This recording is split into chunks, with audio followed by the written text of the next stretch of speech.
गुरुदेव ओ जय गुरुदेव, जय गुरुदेव ओ जय गुरुदेव, जय गुरुदेव।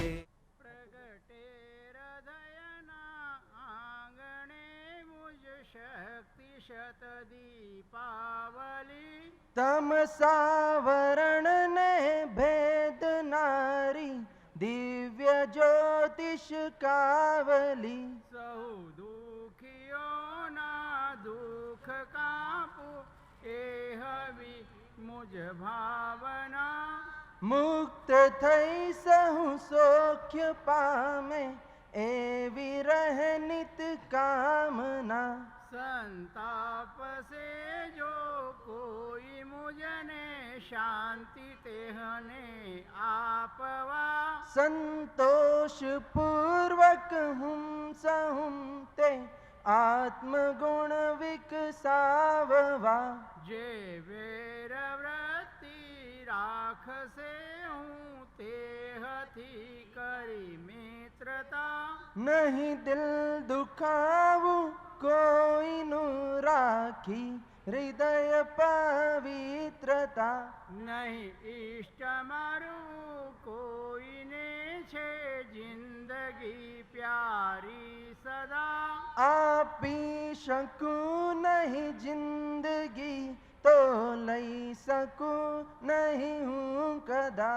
બસ એ જ ઝરણો સર્વદા મમ ઉર વિશે વહેતો રહે, करु त्राण हूँ सहु जीवनु सहु मृत्युति जीवन लहे। બુરું ન થાઉં કોઈનો થાઉં સૌનો હિત સદા, जंगम अने स्थावर सहुए शांति पामो सर्वदा। તન મન અને કેશાગ્રની વીણા સદા ઝંખારતી, दुख भागे स्नेह जागे एज इच्छे भारती। આ લોકને પરલોકમાં પણ ભાવના એવી રહે, जैन शासन कल्प तरु सेवी सहु शिव सुख लहे। નિજ શક્તિથી રાગી કરો સર્વને શાસન પ્રતિ, राजेंद्र शक्ति जयंत अर्पो जंखना मारी अति। राजेंद्र शक्ति जयंत अर्पो जंखना मारी अति। नमो अरिहंताणं नमो सिद्धाणं नमो आययाणं नमो वज्रायाणं नमो लोये सव्वसाहुणम् ईसु वञ्चनमुकारो सर्वभाववनाशिनो मङ्गलाणं च सव्येसिं परमं हवै मङ्गलम्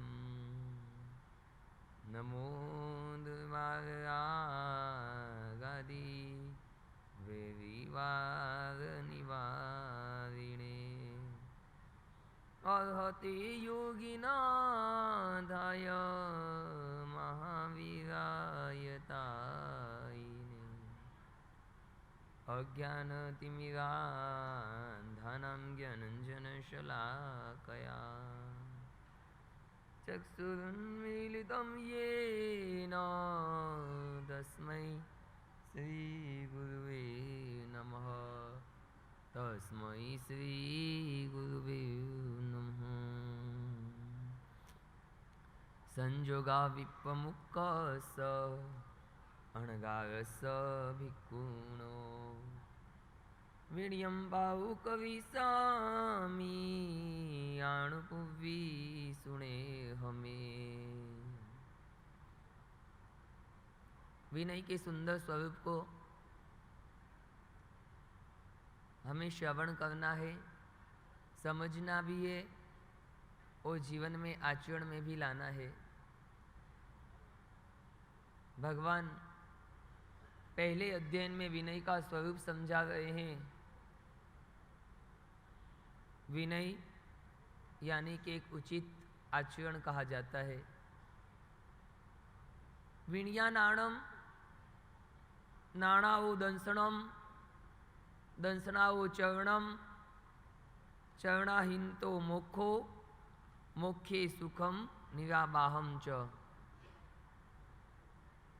मोक्ष का निराबाध सुख प्राप्त करने के लिए ज्ञानियों ने क्रमशः एक एक चरण बताए हैं। सीधे शिखर पर पहुंचने का कोई मार्ग होता नहीं है। पहले तलेटी की स्पर्शना करनी पड़ती है, उसके बाद ही शिखर प्राप्त होता है। न तो तुम सीधे शिखर पर पहुंचता सकते हो, न ही तलेटी की तुम उपेक्षा कर सकते हो।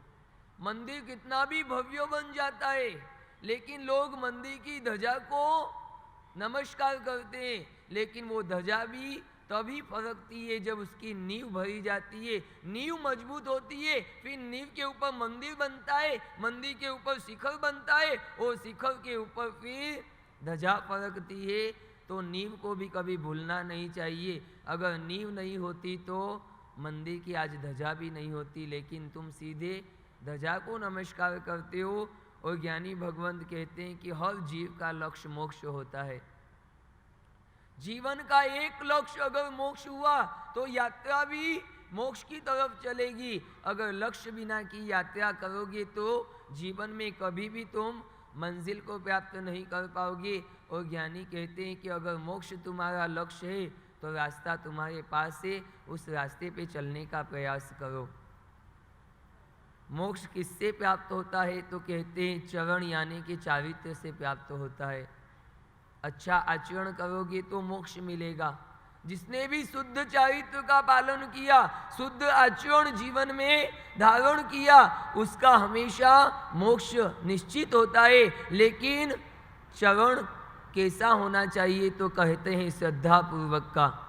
जैसा भगवान ने कहा ऐसा ही जीवन में आचरण होना चाहिए। भगवान की बात में श्रद्धा रखकर तद अनुसार चारित्र अगर तुम स्वीकार करते हो, चारित्र का पालन करते हो, तो चारित्र के प्रभाव से तुम्हें मोक्ष मिलता है। तो मोक्ष के लिए चारित्र का पालन और चारित्र के पालन के लिए सम्यक दर्शन होना चाहिए। और सम्यक दर्शन किससे प्राप्त होता है? तो के ज्ञान के द्वारा प्राप्त होता है। और फिर ज्ञान किससे प्राप्त होता है? तो कहते हैं विद्या विनयेन शोभते। विद्या विनय के द्वारा शोभायमान होती है। तो ज्ञान फिर विनय से प्राप्त होता है। तो मूल कौन है?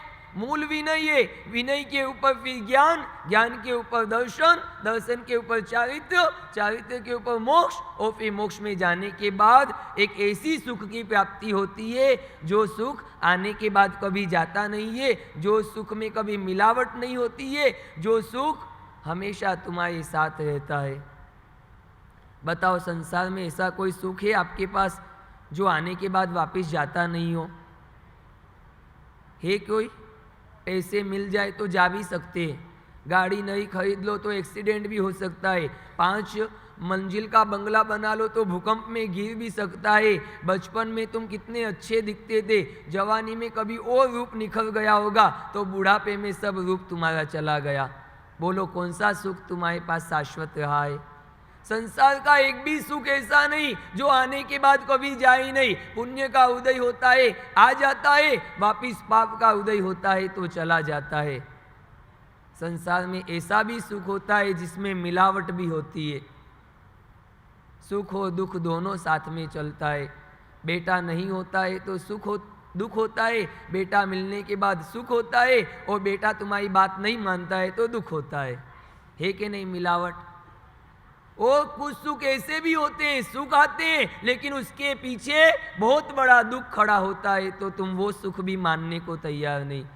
तुम्हें कोई कह दे ये शेयर ले लो तो 1 लाख का फायदा होगा, लेकिन अगर सावधान नहीं रहे तो नुकसान भी हो सकता है, तो खरीदने में थोड़ा सोचोगे। कोई कह दे चना खरीद के रख लो, महीने भर बाद डबल भाव हो जाएंगे और नहीं होंगे तो नुकसान भी हो सकता है। तो चना लेने में थोड़ा डरते भी हो ना। सुख हो ने सुख के पीछे दुख खड़ा हो तो फिर वो सुख भी तुम चाहते नहीं हो। कहते हैं कि अगर दूध पाक तुमको कितना भी अच्छा लगे, दूध पाक खाने की तुम्हारी कितनी भी अच्छी इच्छा हो, लेकिन कोई कह दे इस दूध पाक के अंदर एक बूंद जहर का पड़ गया है तो खा लो। अच्छा लगता है ना दूध पाक, पसंद है दूध पाक, खाने से आनंद भी आएगा, जीभ को स्वाद भी आएगा, लेकिन पता चल गया है कि इसमें जहर का बूंद पड़ गया है तो ऐसा सुख तो हमें नहीं चाहिए। जो सुख के बाद इतना बड़ा दुख आने वाला हो ऐसा सुख भी नहीं चाहिए, मिलावट वाला भी सुख नहीं चाहिए। जो सुख आने के बाद चला जाए वो भी सुख तुम्हें नहीं चाहिए, तो कौन सा सुख चाहिए बताओ? सुख तो चाहिए ना तुमको। सुख नहीं चाहिए तो तुम यहाँ आते भी नहीं। आते क्या? यहाँ आने पे भी सुख की अनुभूति होती है, सुख का मार्ग मिलता है। और सुख के पीछे पूरी दुनिया प्रयत्न कर रही, लेकिन ज्ञानी कहते हैं मोक्ष के बिना शाश्वत सुख कहीं नहीं मिलता। मोक्ष में एक ऐसा सुख मिलता है जिसके पीछे कोई दुख नहीं होता है। मोक्ष में एक ऐसा सुख है जिसमें कोई मिलावट नहीं है। मोक्ष एक ऐसा सुख है जो आने के बाद फिर कभी जाता नहीं। लेकिन वो मोक्ष प्राप्त करने के लिए चरण की प्राप्ति, चरण के लिए दर्शन की प्राप्ति, दर्शन के लिए ज्ञान की प्राप्ति, और ज्ञान प्राप्ति के लिए जीवन में विनय होना चाहिए। विनय यानी कि जीवन की नींव कही जाती है। और नींव जिसकी मजबूत है वो पेड़ भी फलेगा फूलेगा। नींव जिसकी मजबूत है वो मकान भी टिक के रहेगा। नींव जिसकी मजबूत है उस मंदिर पे ध्वजा भी चढ़ेगी। नींव कमजोर है तो कभी भी ऊपर का इतना सारा वैभव तुमको देखने को मिलेगा नहीं। तो ज्ञानी कहते हैं विनय से विद्या प्राप्त होती है। क्या होती है? विनय से विद्या प्राप्त होती है। स्कूल के अंदर भी देखना, मास्टर जी उन बच्चों पे ध्यान ज़्यादा देते हैं जो विनयवान होते हैं। जो मास्टर जी का पूरा विनय और विवेक रखते हैं उनको पूरा ज्ञान देते हैं, उन पे ध्यान ज़्यादा देते, उन पे लक्ष्य ज़्यादा देते। गौतम स्वामी और गौशाला, तरुण परिषद में बीच में कुछ भी पूछ लूंगा आप लोगों को। भगवान महावीर के दो शिष्य थे, एक गौशाला और एक गौतम। बोलो दोनों की राशि एक थी ना? दोनों की राशि एक थी। दोनों की समानता कितनी है तुम देखो। दोनों की राशि भी एक थी और दोनों अपने आप को सर्वज्ञ मानते थे। गौतम भी कहते थे जब इंद्र भूति थे तब मेरा जैसा सर्वज्ञ कोई नहीं। गौशाला भी यही कहता था मैं भी सर्वज्ञ हूँ। दूसरी साम्यता, गौतम स्वामी अपापापुरी में भगवान से मिले और गौशाला भी श्रावस्ती नगरी में भगवान से मिला। तीसरा लक्षण ये मिला, गौतम स्वामी भी भगवान से पराजित हो गए और गौशाला भी भगवान के सामने हार गया। चौथी समानता मिलती है, गौतम स्वामी को भी सम्यक दर्शन की प्राप्ति भगवान महावीर से हुई और गौशाले को भी भगवान महावीर से सम्यक दर्शन की प्राप्ति हुई। दोनों में इतने मिलने वाले गुण होने के बाद भी गौतम उसी भव में मोक्ष में चले गए और गौशाले को मोक्ष प्राप्त करने में अभी अनंत भव लगेंगे। कारण इसमें एक ही आएगा, गौतम के जीवन में भगवान के प्रति अद्भुत विनय था और गौशाला गुरुद्रोह कर बैठा, भगवान का विनय नहीं रख पाया तो अनंत संसार गौतम का बढ़ गया और गौशाला भगवान महावीर को पाने के बाद गौतम तो तिर गए, गौशाला भटक गया। मूल में कुछ होगा तो वह सबसे बड़ा विनय धर्म होगा। गौतम को भगवान ने कितना दिया बोलो? चार ज्ञान के धारक गौतम जब बने तब प्रभु महावीर उनको मिले। इतनी सारी लब्धियां गौतम को तब मिली जब भगवान महावीर मिले। 50-50 हजार शिष्य तब गौतम को मिले जब उनको महावीर मिले। इतना सारा ज्ञान, इतनी सारी लब्धियां, इतना सारा वैभव गौतम के पास आया कब? जब भगवान महावीर की कृपा उन पे बरसी। और कृपा बरसी कब? जब गौतम के हृदय में प्रभु के प्रति विनय प्रकट हुआ। विनय के बिना कुछ भी प्राप्त नहीं कर पाओगे। गुरु मिल जाएंगे आपको विनय के बिना, लेकिन गुरु कृपा पाने के लिए जीवन में विनय होना ही चाहिए। विनय नहीं है तो ये लगाना पड़ा, ये शाकल और 2 थंबे। विनय होता तो लगाना पड़ता, ये व्यवस्था करनी पड़ती। गुरु का आदेश, मैं यहाँ से निकलूँ, मैं यहाँ से आऊँ, कोई भी मेरे चरण नहीं पकड़ेगा, बस आज्ञा का पालन करो, वो सबसे बड़ा विनय। चरण पकड़ना कोई विनय नहीं होता है। गुरु का आदेश है कि नहीं पकड़ना, दूर से तो दूर से। उनकी प्रसन्नता हमारी प्रसन्नता, उनकी अनुकूलता हमारी अनुकूलता, उनकी शाता हमारी शाता। उनकी प्रसन्नता से बढ़कर कोई धर्म हमारे जीवन में नहीं होता है। इसलिए गौतम और गौशाला दोनों की एक राशि। एक प्रश्न पूछूं क्या तुमको? तुला के घर तुला आया और कुंभ को लिया उठाया। तुला के घर तुला आया, कुंभ को लिया उठाया। कर्क ने फिर युक्ति दिलाई, मेष को दिया जलाई। बताओ ये सब कौन थे? ये सब जीव कौन थे बताओ? तुला के घर तुला आया, कुंभ को लिया उठाई, कर्क ने फिर युक्ति दिलाई और मेष को दिया जलाई। एक ही राशि है ना, तुला के घर तुला आया। कौन? राम के घर रावण आया। राम की राशि तुला, रावण की राशि भी तुला। कुंभ को लिया उठाई, किसको उठाया? सीता जी को उठाया, यानी सीता जी की राशि कुंभ। फिर कर्क ने युक्ति दिलाई, हनुमान ने युक्ति बताई, क्या? मेष को दिया जलाई, यानी कि लंका को जला दो। एक राशि होने से क्या होता है? कहाँ गौतम का जीव, कहाँ गौशाले का जीव। पाकिस्तान और पत्नी दोनों की एक राशि है ना, दोनों कब जंग छेड़ दे पता नहीं चलता है। दोनों की एक राशि है ना, पत्नी कहो तो पी और पाकिस्तान कहो तो पी, दोनों की कन्या राशि है ना। दोनों कभी जंग छेड़ देते हैं, पता नहीं चल जाते। तुम उनकी बात मानो तो वो तुम्हारे पे राजी, उनकी बात नहीं मानो तो मैं के चली जाऊंगी, तुम देखते रही। कहा तो मैं कहूँ ऐसा करो करो, नहीं तो फिर मेरे लिए तो एक ही रास्ता है। वो हस्बैंड और हिंदुस्तान, उनकी भी दोनों एक राशि है, न जाने कब तक सहते रहेंगे ये सब। हिंदुस्तान भी कितना सहन कर रहा है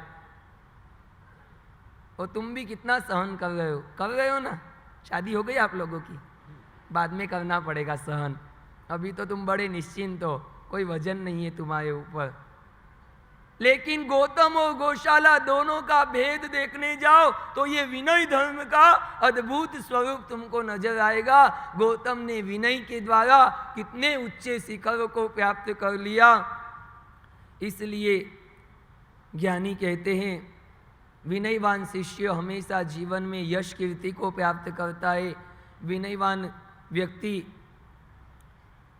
स्वाध्याय में आगे बढ़ता है, तत्व की रुचि प्रकट होती है, विवेक प्रकट होता है, ज्ञान प्रकट होता है, सौभाग्य प्रकट होता है, आदेय नाम कर्म का उपार्जन करता है, पराघात नाम कर्म का उपार्जन करता है। ये सारा खजाना उसे तब मिलता है जब मूल में विनय होता है।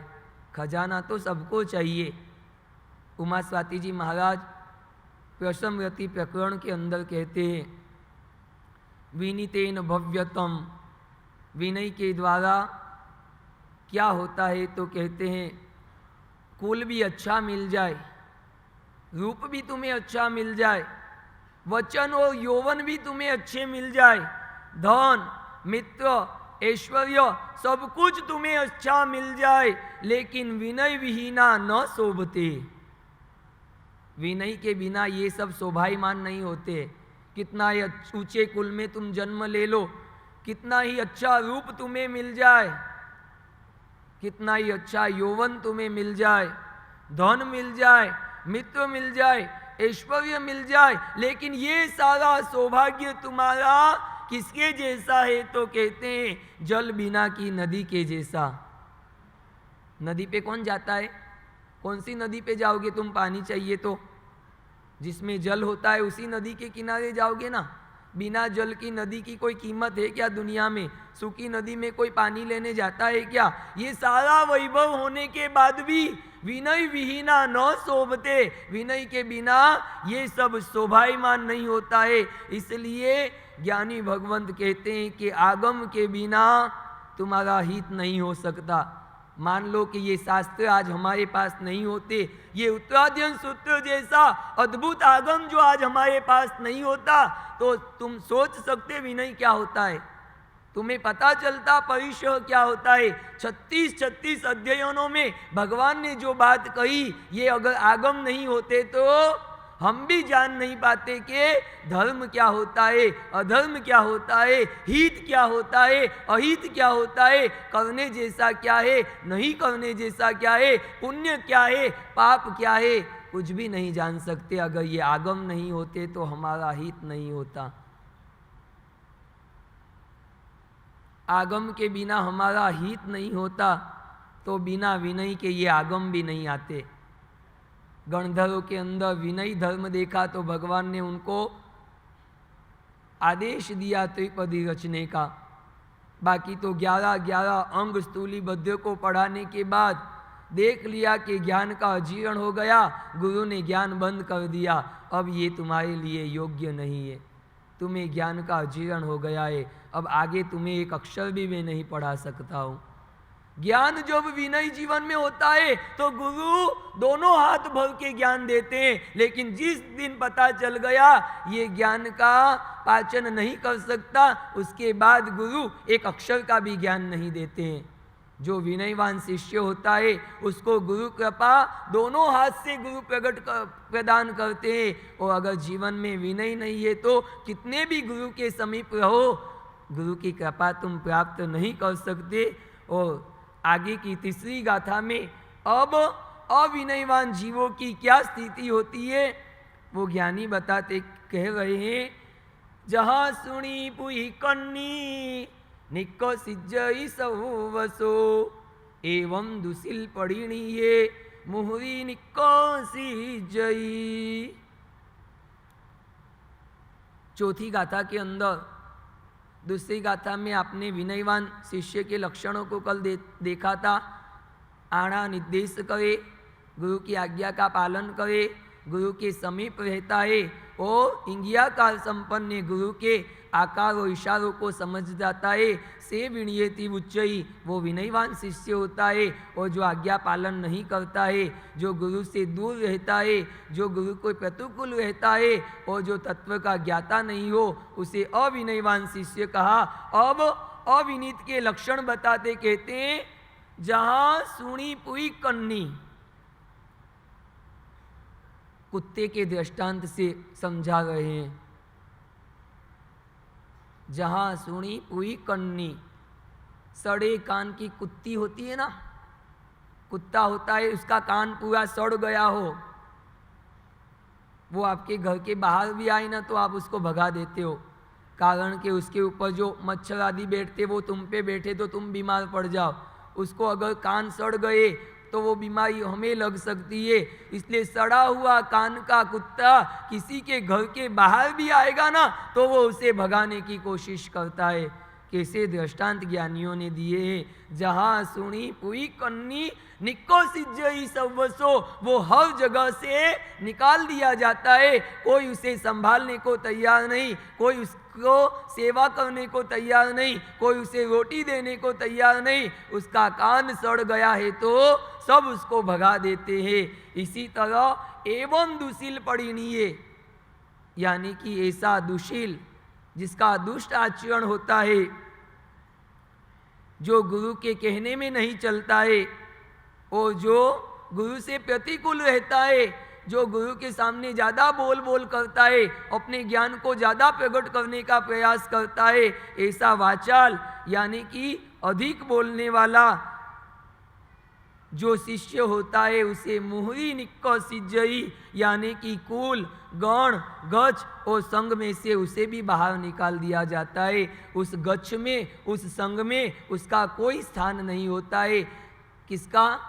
एवं दुशील परिणीय, जो दुशील दुष्ट आचार वाला अविनयवान शिष्य है वो हमेशा सब जगह से बाहर किया जाता है। उस अविनयवान शिष्य को कहीं मान सम्मान नहीं मिलता है, कहीं स्थान नहीं मिलता है, कोई उसे आने को भी नहीं कहता है। हर जगह से धुतकार कर उस अविनयवान शिष्य को निकाल दिया जाता है। इसलिए विनयवान शिष्य हमेशा गुरु का प्रसाद, गुरु की कृपा को प्राप्त कर सकता है। वो अविनयवान शिष्य जैसा यहाँ पे कहा गया है, सड़े हुए कान के कुत्ते की उपमा देकर अविनयवान शिष्य का लक्षण बताया है।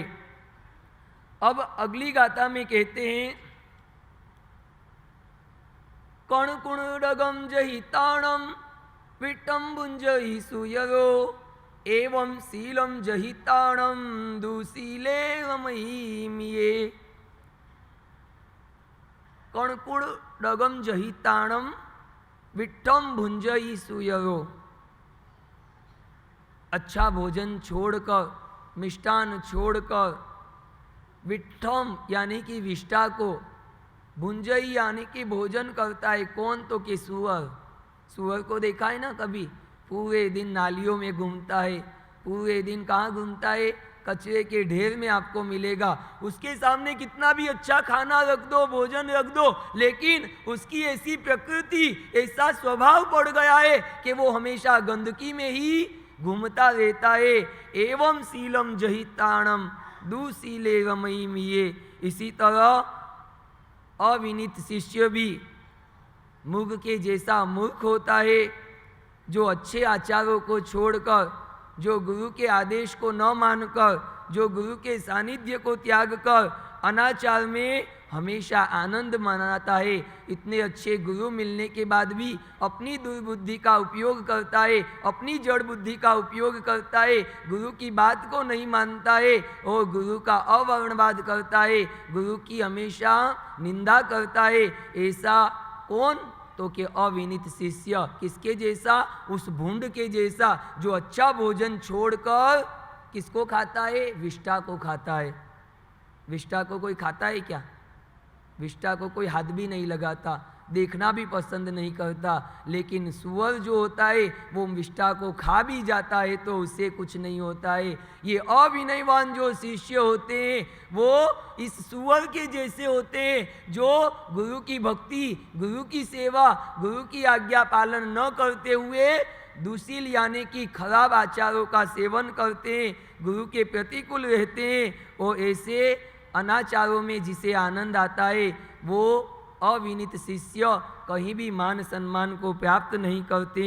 इसलिए ज्ञानी भगवंत कहते हैं, तम्हा सुनिया भावम साणस्य सुयवस्य नरस्य विणे ठवीज अपाणम इच्छन्तो ही अपणो। इस तरह सुअर और कुत्ते का दृष्टांत आप लोगों ने सुना। अविनीत शिष्य के ये दो दृष्टांत दिए।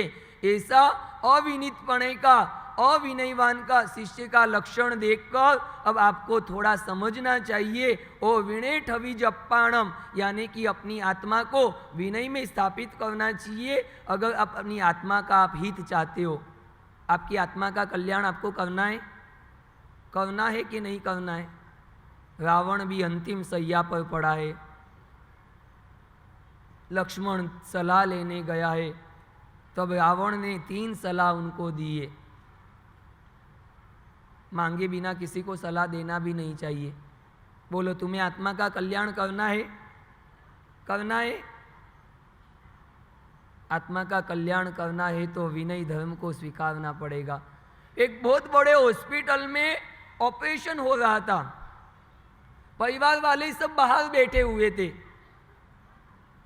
ऑपरेशन थोड़ा बड़ा था, थोड़ा रिस्क वाला भी था, और डॉक्टरों की एक हमेशा नियमावली होती है, भले कितना भी होशियार डॉक्टर होगा ना, वो ऑपरेशन में जाने से पहले साइन करवाता है पेशेंट से कि अगर ऑपरेशन में कुछ भी हुआ, पेशेंट मर भी गया तो डॉक्टर की कोई जवाबदारी नहीं रहेगी। मैं बचाने का पूरा प्रयास करूंगा, लेकिन फिर कुछ भी हुआ ऑपरेशन के दौरान तो उसमें मैं जवाबदार नहीं रहूंगा। डॉक्टर भी जवाबदार नहीं बनते, लेकिन परमात्मा तो आज जवाबदारी से आपको कहते हैं विनय का पालन करोगे तो आपको विनय से विद्या मिलेगी, विद्या से विवेक मिलेगा, विवेक से आपको वैराग्य प्रकट होगा और यही वैराग्य तुम्हें वितराग मार्ग की ओर यानी कि स्वयं को वितराग बनाने में भी सहायक बनेगा।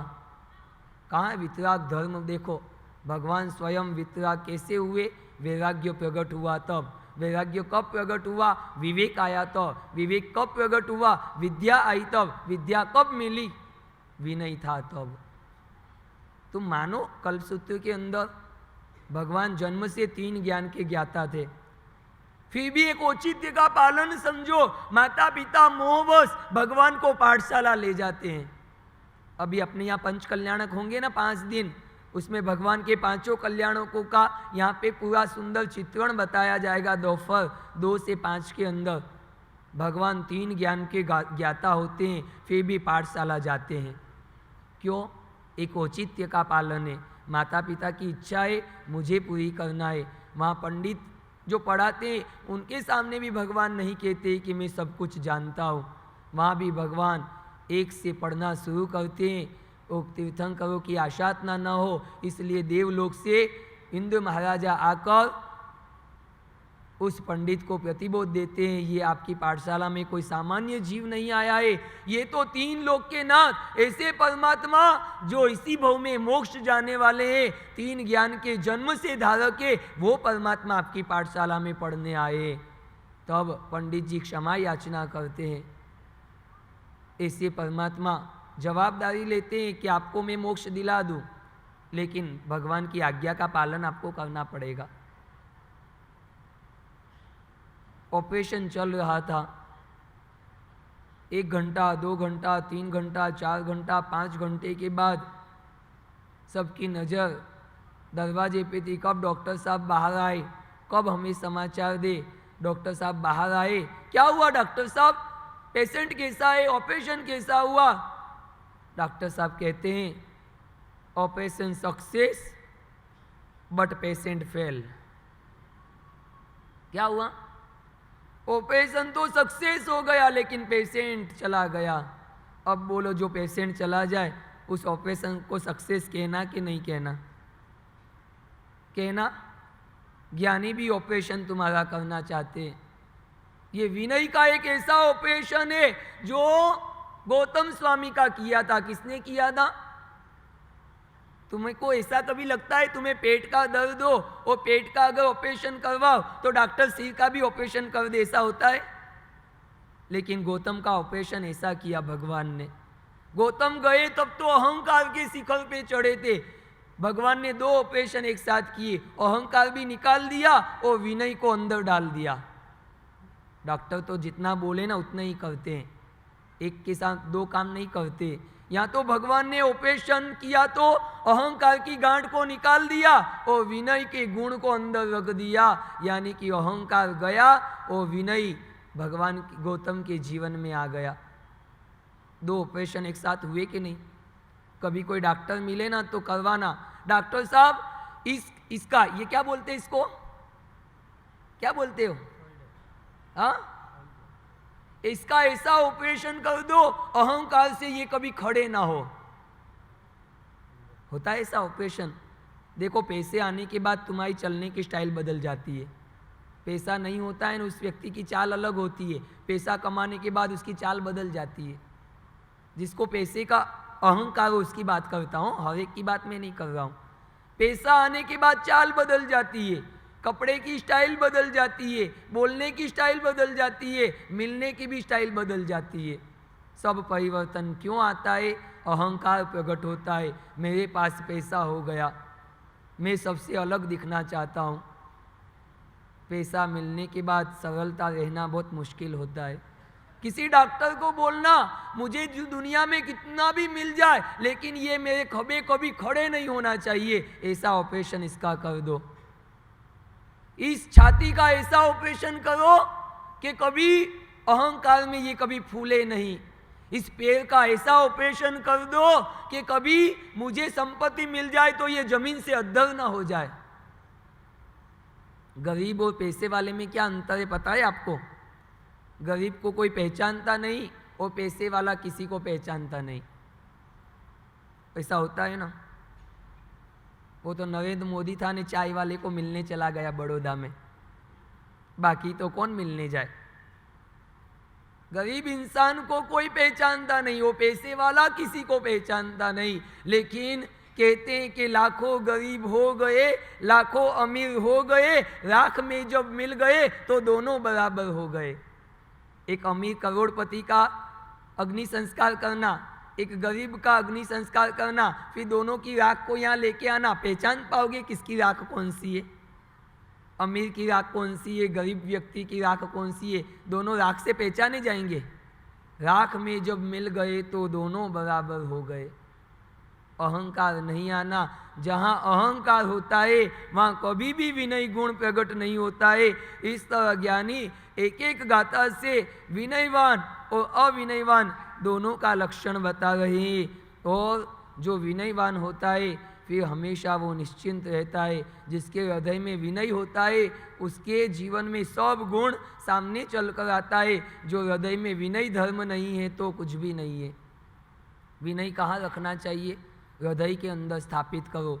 विनय ठवी जपाणम, जो आत्मा का हित करना चाहते हो तो इस विनय धर्म को हृदय में धारण करो, जीवन में आचरण करो।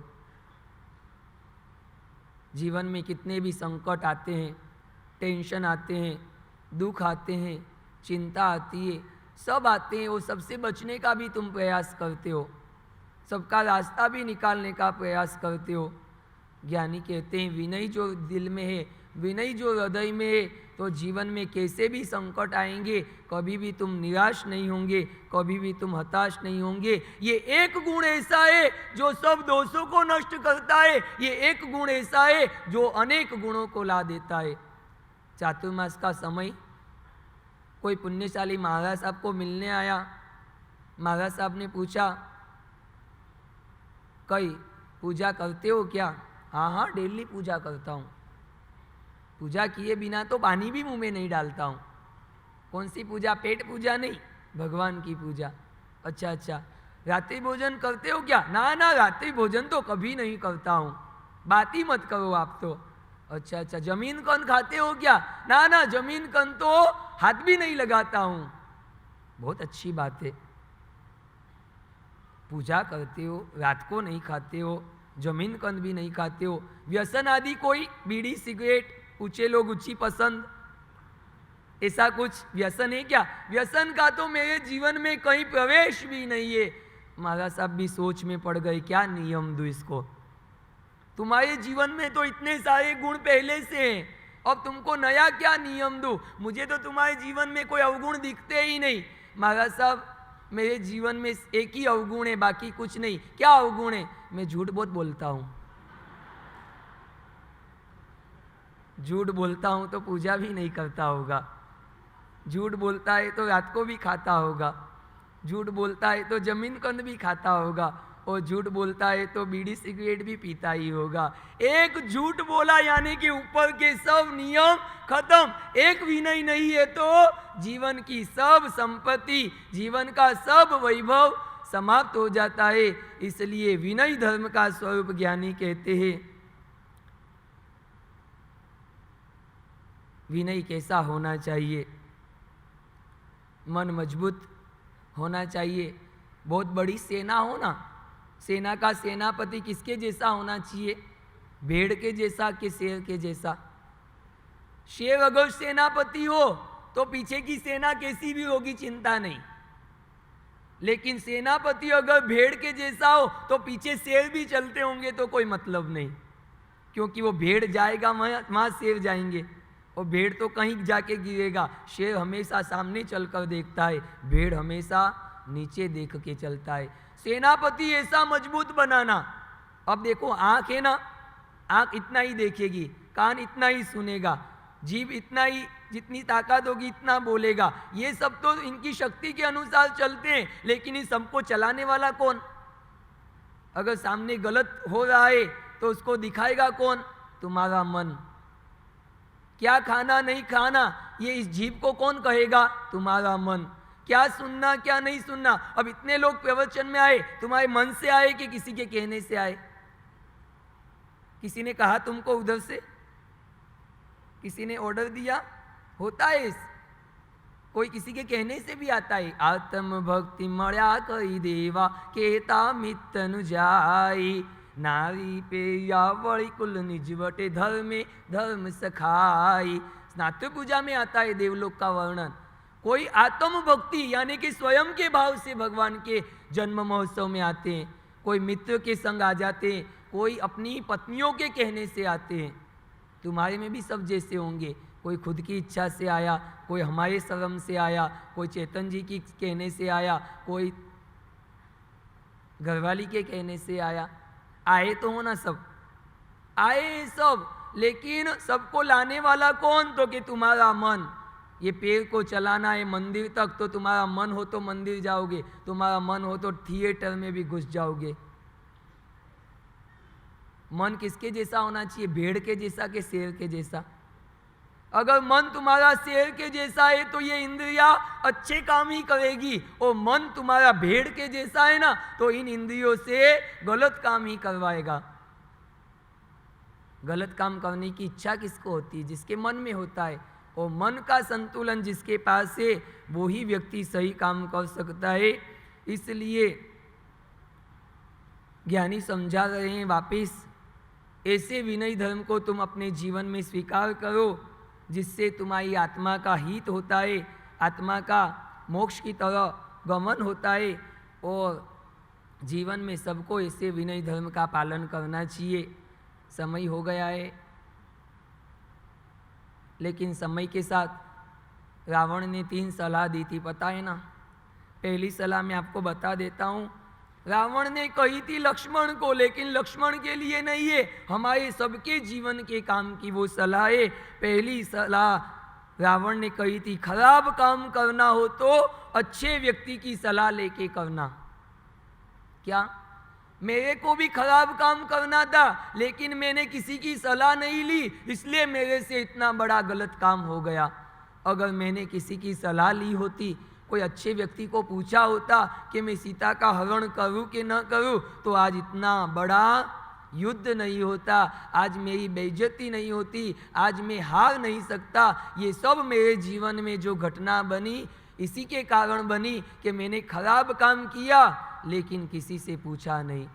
तुम भी तुम्हारे घर में कोई काम करो ना, बेटे हो तो पापा से पूछ के करना, पापा हो तो उनके पापा से पूछ के करना, पत्नी हो तो अपने पति से पूछ के करना, बहू हो तो सासू जी से पूछ के करना। पूछना, पूछने में कोई पैसा नहीं लगता, लेकिन बड़ों को पूछ के करोगे ना तो तुमको एक अच्छी सलाह मिल सकती है। वो काम करने जैसा है कि नहीं करने जैसा। अब तुम ये जानो कि हम तो पढ़े लिखे, हम क्यों पूछे, अब पूछ के तो कितना करेंगे, अब बिना पूछे भी हम कर सकते, इतना तो अधिकार हमको भी होता है। अपने आप को बुद्धिमान समझना ये कोई बुद्धिमानी नहीं है। घर में बड़े बुजुर्ग अनुभवी बैठे हो ना, तो सब काम पूछ के करना सीखो। अगर खराब काम होगा तो भी तुम एक बार अटक जाओगे। अपने आप को बुद्धिमान समझने का प्रयास ही नहीं करना चाहिए। आजकल तो सासू जी क्या होते हैं, पुराने ज़माने के होते हैं ना, और बहू होती है नए ज़माने की। नए ज़माने की होती है तो उनको सासू आउट ऑफ डेट लगती है। क्या लगती है? मैं ही घर में होशियार हूँ। और सासू जी को ये पसंद है कि घर में कोई भी काम हो तो मुझे बिना पूछे नहीं करना चाहिए। जो भी काम करो मुझे पूछो, मैं जो कहूँ वो होना चाहिए। वो अनुशासन में रहना तो आज के ज़माने में संभव ही नहीं। बेटा बाप के अनुशासन में रहना पसंद नहीं, पत्नी पति के अनुशासन में रहना, किसी को अनुशासन पसंद ही नहीं है। मैं क्यों किसी का कहना करूँ। गौतम स्वामी ने भी 50 साल तक अनुशासन नहीं रखा तो कुछ भी नहीं मिला। जिस दिन से भगवान महावीर के शासन में आए, जिस दिन अनुशासन में आए, तो कितना सारा वैभव उनको मिल गया। एक बार है ना, एक बहू कचरा निकाल रही थी। कचरा निकालते निकालते उसको 500 की नोट मिल गई। अब नियम क्या होता है बोलो?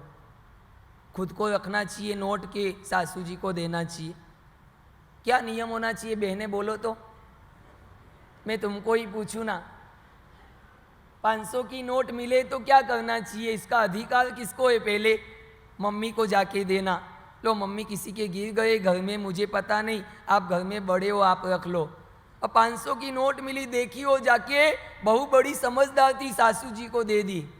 कहाँ से मिली? कचरा निकाल रही थी, मिली। वाह वाह, ऐसा होता है कभी? सासू जी तो बड़े खुश हो गए, हो कितनी मेरी बहू विनयवान है, कितनी होशियार है। दूसरी होती तो रख लेती अंदर, मुझे बताती भी नहीं, इसने तो लाके मुझे दे दी, बहुत होशियार हो बहू, तुम्हें खूब आशीर्वाद, ऐसे ही रहना हमेशा। अब सासू जी खुश हो गई, 500 रुपये लिए और थैली लेके बाजार में चली गई खरीदी करने के लिए। चांदनी चौक में घूमी, 1 दुकान, 2 दुकान, 3 दुकान, 4 दुकान, सब दुकान वाले के ये नोट तो नकली है।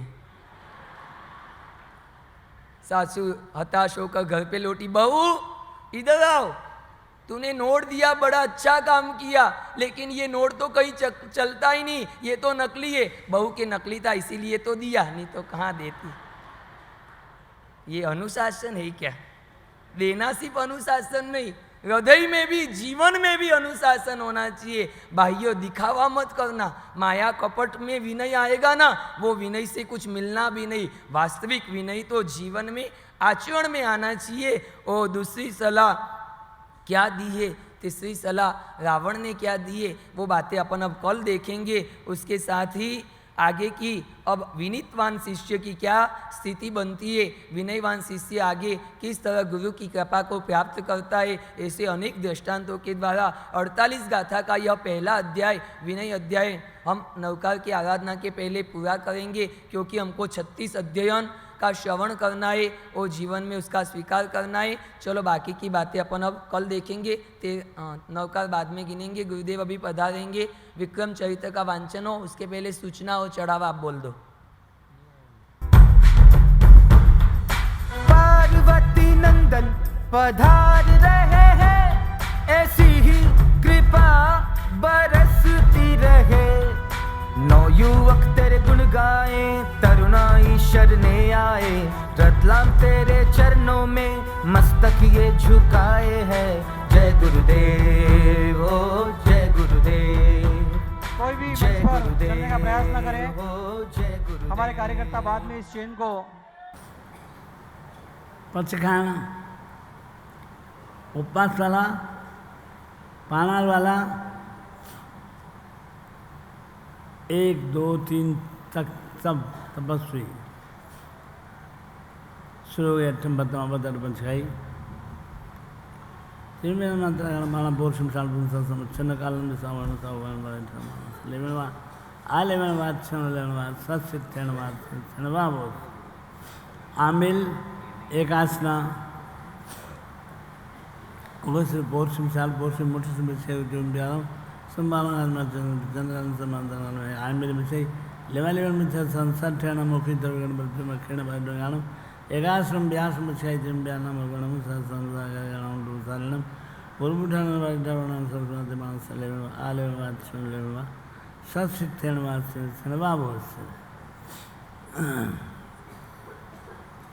अपना दूसरा व्याख्यान विक्रम चरित्र।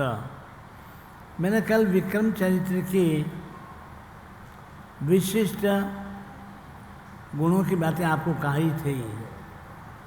आज अपन विक्रम चरित्र की मंगलाचरण को करेंगे। विक्रम चरित्र के रचयिता लेखक आचार्य शुभशील गणी पहले सबसे पहले परमात्मा की पावनी वाणी की स्तुति करते हैं।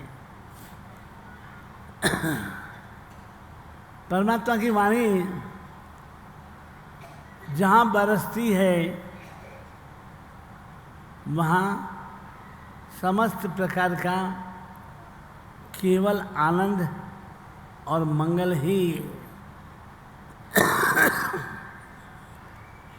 चलता रहता है। परमात्मा की वाणी जब परमात्मा समवस्थ में बैठ कर के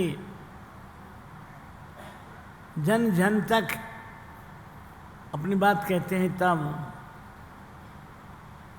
परमात्मा अपनी भाषा में बोलते हैं, लेकिन प्रपंच में आए हुए सारे के सारे जीव, मनुष्य मनुष्य की भाषा में, देवता देवता की भाषा में और तिर्यंच अपनी भाषा में सब समझ लेते हैं।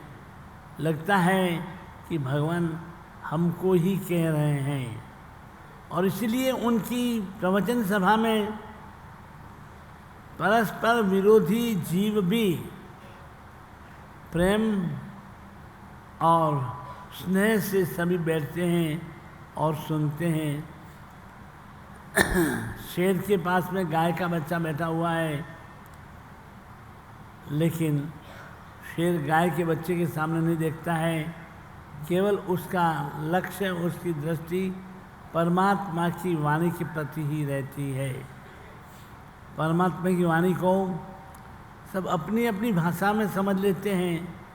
यह परमात्मा के अपने एक अतिशय का कारण है।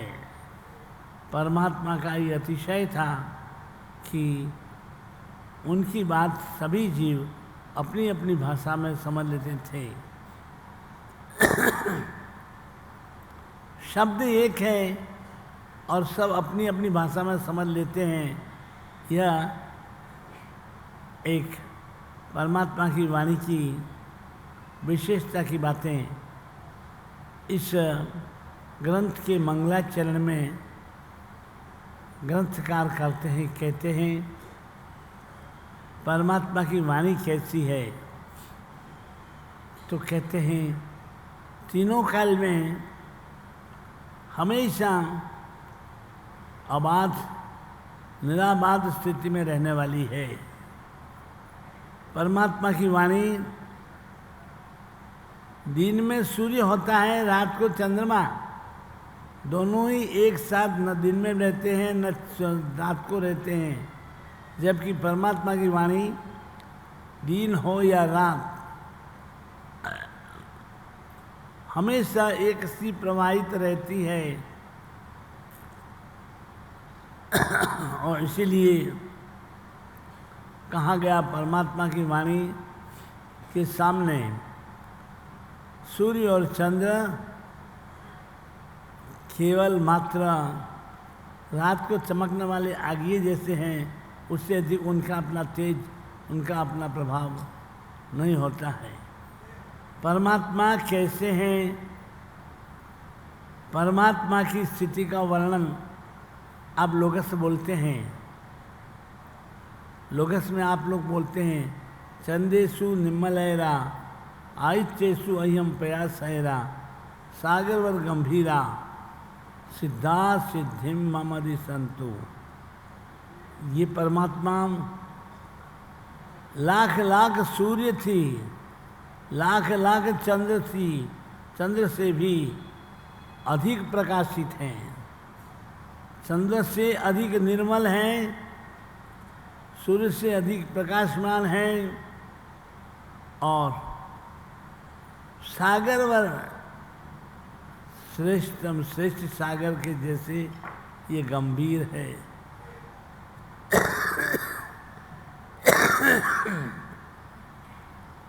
परमात्मा की नज़र में सब कुछ होता है, लेकिन कोई पूछे नहीं तो परमात्मा उसको कुछ नहीं कहते हैं। हम तो केवली के जैसे हैं। बहुत सी बार किसी का कुछ भी कहना है तो कह देते हैं हमें मालूम है वो कैसे हैं। तीर्थंकरों को, अरिहंतों को मालूम है, फिर भी वो नहीं कहते कि वो कैसे हैं। और हम लोग हमारी अज्ञानता का दर्शन कराते हैं वो कैसे हैं। किसी का भी जीवन देखो, किसी का भी आचरण आचार देखो, तो उसमें गुण कितने हैं, उन गुणों को समझने की कोशिश करना चाहिए। उनमें रहे दोषों को देखने की कोशिश नहीं करना चाहिए। हमारी दृष्टि दोष ग्राहक है और इसलिए हम लोग किसी के भी दोष देखना एक आसान समझते हैं, किसी में कहीं कमी है तो कमज़ोरी हम बताते हैं, लेकिन अपने में कमज़ोरी हम किसी को नहीं बताते। मैं कैसा हूँ इसका वर्णन जिस दिन कहना करना शुरू कर दिया आदमी ने, उस दिन वो आदमी महान बन जाता है। उस दिन आदमी वो सर्वप्रिय हो जाता है कि ये दूसरों के नहीं अपने ही दोषों का वर्णन करता है, अपने में रही कमियों को बताता है, दूसरों की कमियों को इससे क्या लेना देना। दूसरे की कमी उस आदमी को कभी भी कहीं पर भी देखने की इच्छा नहीं होती है। ऐसे सज्जन पुरुष इस संसार के अंदर जहाँ कहीं रहते हैं जाते हैं, उनका सर्वत्र आदर होता है, उनका सर्वत्र मान सम्मान होता है, क्योंकि इनके पास में हंस की दृष्टि है। पानी और दूध दोनों मिले हुए रहते हैं। आप हंस के सामने रख देंगे तो वो उसमें से दूध को ले लेगा और पानी को छोड़ देगा। हमारी भी दृष्टि जीवन के अंदर होनी चाहिए कि हम दोषों को देखने का, दोषों को जीभ से गाने का अपने जीवन के अंदर हम कभी प्रयत्न न करें, क्योंकि दोष गाने से जीभ अपवित्र होती है, गुण गाने से जीभ पवित्र होती है। गुण गाने से जीव पवित्र नहीं, जीवन पवित्र होता है। दोष गाने से जीवन अपवित्र होता है। उसके पास में 2, 4, 5, 10 आदमियों के दोषों का ढेर हो जाता है तो कचरे की पेटी जैसा, नगर पालिका की कचरे की पेटी जैसा आदमी का अपना जीवन बन जाता है। क्यों? कि उसके पास दुनिया के दोषों का ढेर है।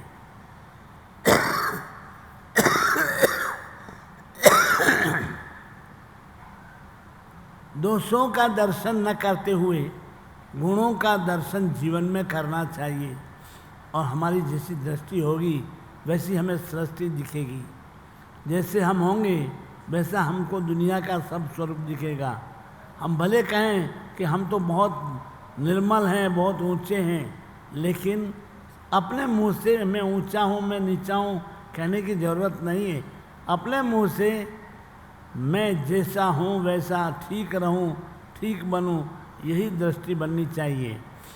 दिल्ली के अंदर स्कूल चला था और उस स्कूल के अंदर कौरव और पांडव दोनों ही पढ़ते थे। द्रोणाचार्य पढ़ा रहे थे। पढ़ाते पढ़ाते एक दिन द्रोणाचार्य ने विचार किया कि इन विद्यार्थियों की परीक्षा लेना चाहिए। तो द्रोणाचार्य ने सबसे पहले युधिष्ठिर को एक कागज़ दिया और कहा कि पूरे नगर में घूम के आओ, अच्छे आदमी कितने हैं उनका तुम एक नाम लिस्ट बनाकर मेरे पास लाओ। दुर्योधन जाता है, दिन भर घूमता है, अच्छे से अच्छे आदमी के पास गया तो भी उसमें कोई न कोई एक दोस्त तो इसको नज़र आया, इसलिए आदमी गुणवान नहीं है, दोस्त इसके हैं, इसमें है। शाम हुई, मुकाम पर आया, कागज़ कोरा लेके आ गया। पूछा गुरु ने, क्यों, क्या हुआ? कोई नहीं मिला। अरे साहब, गांव के अंदर कोई अच्छा आदमी नहीं है। अब दूसरे दिन, पहले दिन दुर्योधन को भेजा, दूसरे दिन युधिष्ठिर का नंबर लगा। गुरु ने युधिष्ठिर को कहा तुम जाओ, गांव में खराब आदमी कितने हैं इनकी लिस्ट बना के ले आओ। अब युधिष्ठिर बाजार में निकले, लोगों से पूछते फिरे कि ये सबसे खराब आदमी ये है। तो उसको जाके देखा, मिले, बातचीत की, पता चला इसमें एक आध गुण तो है ही। एक आध गुण है तो इसमें दोषी कैसे कह दूंगा। शाम को वो वापस आए, वो भी कागज़ कोरा लेके आए, दोनों कागज़ कोरा लेके आ गए। अब क्या करना है? क्या सच में युधिष्ठिर सच्चा है कि दुर्योधन? दोनों ही सच्चे हैं या झूठे हैं वो बात अलग है, लेकिन दोनों की दृष्टि थी, वो दृष्टि के जैसी दोनों को सृष्टि दिखी, और इस कारण से कागज़ कोरा लेके आए। गांव के अंदर एक ने कहा अच्छा कोई नहीं है, एक ने कहा बुरा कोई नहीं है। जबकि आदमी वो के वही थे, अच्छे कहो बुरे कहो लोग तो वही थे, लेकिन हमारी दृष्टि में अच्छा और बुरा आया हुआ है तो हम कभी अच्छा देख नहीं सकते हैं और बुरा अच्छा देखे बिना देखने का प्रयत्न करते नहीं हैं और बुरा देखे बिना रहते नहीं। और जिसकी गुणवान की दृष्टि है वो गुण को देखेगा, दोषों को देखने का प्रयत्न करेगा नहीं। परमात्मा की पावनी वाणी हर व्यक्ति को, हर एक को समझाती कहती है कि हर समय हर वक्त प्रसंग पर अपने आप को बराबर व्यवस्थित संभाल के रखो, और व्यवस्थित संभाल के रखोगे तो किसी प्रकार की कोई तकलीफ आएगी नहीं। दुनिया में बात तो करने वाले बहुत मिलेंगे, लेकिन समझने वाले उस बात को अगर समझने का प्रयत्न करें तो पता चले कि सच में हम इसमें से अपने स्वयं के हित के लिए, अपने कल्याण के लिए कौन सी चीज़ अच्छी स्वीकार कर सकते हैं। हमारे जीवन में गुण का खजाना होना चाहिए, दुर्गुण दोष का खजाना नहीं। दोष को हम दूर कर जीवन को गुणवान बनाएं। लोग दुनिया के अंदर कई बातें कहते हैं, लेकिन हम समझने का प्रयास नहीं करेंगे तो हम चक्कर में पड़ जाएंगे। एक समय एक विज्ञापन आया। आज का युग लोग कहते हैं विज्ञान का है, विज्ञान का नहीं है, विज्ञापन का है।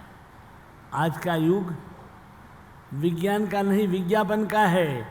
और विज्ञापन आया और उसमें लिखा कि आप भोजन करते वक्त आपके पास मक्खी नहीं आएगी, उसका कीमिया हम बताते हैं आपको। भोजन करते वक्त मक्खियाँ नहीं आएगी, कीमिया बताते हैं।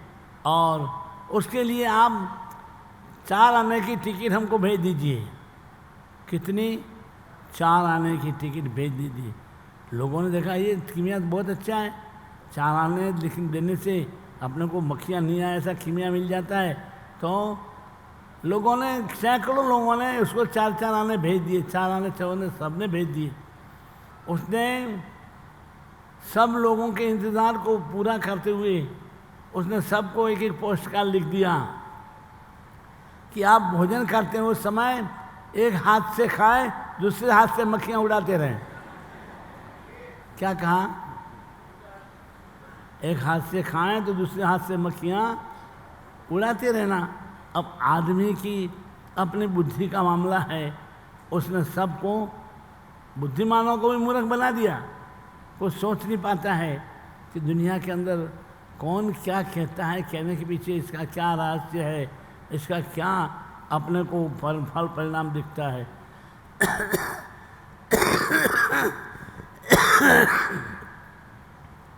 ये विक्रम चरित्र जिसका आरंभ करते सबसे पहले परमात्मा की वाणी की स्तुति की गई है। परमात्मा की वाणी की स्तुति की और कहा कि ये परमात्मा की वाणी जो कोई भी समझने का प्रयास करेगा, परमात्मा की वाणी को जो जीवन में उतारने का प्रयास करेगा, परमात्मा की वाणी के अनुरूप जो अपना जीवन बनाने की कोशिश करेगा, निश्चित उस व्यक्ति का जीवन, उस व्यक्ति का सारा समय उसके अपने कल्याण और श्रेय के काम में ही आएगा। अपना जीवन श्रेयस्कर बनाना है तो परमात्मा की वाणी को, परमात्मा ने कहा गुण ग्राहक बनो और गुणानुरागी बनो।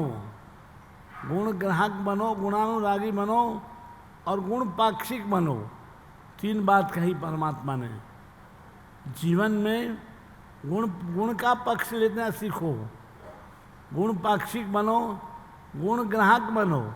जहाँ कहीं पर भी गुण मिल जाए उस गुण को ग्रहण करो, और जहाँ कहीं भी जरूरत पड़ जाए, मौका आ जाए तो उस गुण के ग्राहक बनने की कोशिश करो। कृष्ण महाराज नेमिनाथ भगवान की समवस्त्र में वंदन के लिए जा रहे थे, साथ में उनकी सेना थी। आगे चल रहे थे, आगे जाते रास्ते में एक मरा हुआ कुत्ता दिखा। कुत्ते की उस मुर्दे में से दुर्गंध आ रही थी। सब लोगों ने अपना मुंह ढक दिया और सब छू छू करने लगे। कृष्ण महाराज ने इन सब की हालत देखने बाद कुत्ते को देखा तो कृष्ण महाराज ने कहा कि कुत्ता कितना भाग्यशाली, इसके दांत कितने चमकदार हैं, इसके दांत बड़े अच्छे चमकदार हैं। अब सब जनों ने तो दुर्गंध को देखा और कृष्ण महाराज ने कुत्ते के चमकते दांत को देखा।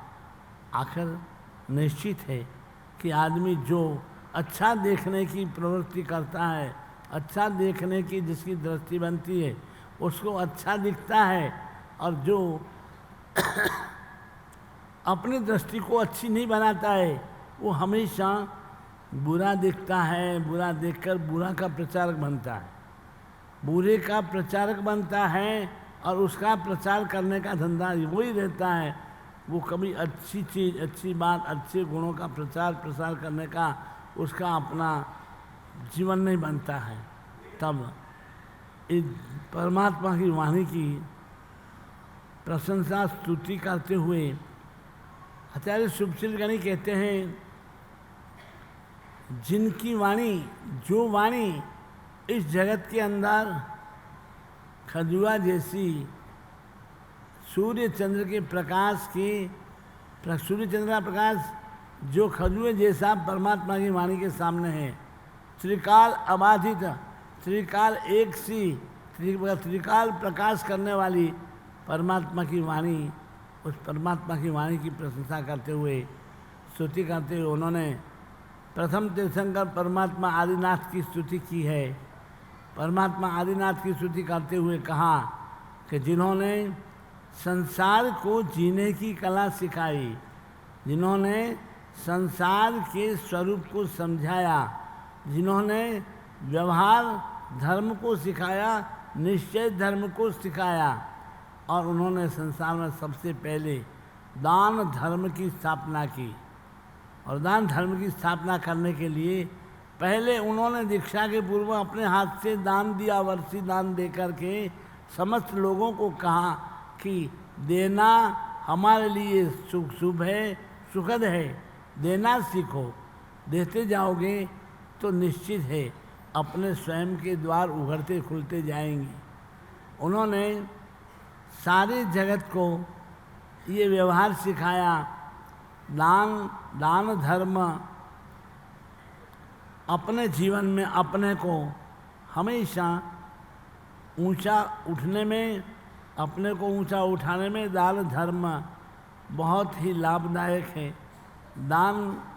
दान दिया, धर्म सिखाया, संसार की प्रवृत्तियां सिखाई, अस्सी मसी और कृषि का पूरा विधान जिन्होंने जगत को सिखाया, ऐसे परमात्मा आदिनाथ को उन्होंने वंदना की, नमस्कार किया और स्तुति करते हुए भगवान आदिनाथ के चरणों में अपनी भक्ति को प्रस्तुत किया। दुनिया में हमेशा अपनी भक्ति को, अपनी भावना को प्रस्तुत करते हुए कर्ता प्रभु के परमात्मा के चरण में अपना संपूर्ण समर्पण भाव प्रकट करते हैं। ऐसे ही इस विक्रम चरित्र की मंगलाचरण की गाथाओं में भगवान शांतिनाथ, भगवान पार्श्वनाथ, भगवान नेमिनाथ और अंत में भगवान महावीर की उन्होंने भावपूर्वक स्तुति की और स्तुति करते हुए कहा कि मैं अब विक्रम चरित्र नाम के ग्रंथ की रचना शुरू करता हूँ। कोई भी काम करो तो मंगलिक पहले चाहिए, मंगलाचरण के बिना काम बनता नहीं, और इसलिए सबसे पहले उन्होंने अपने ग्रंथ में मंगलाचरण किया और मंगलाचरण करके अब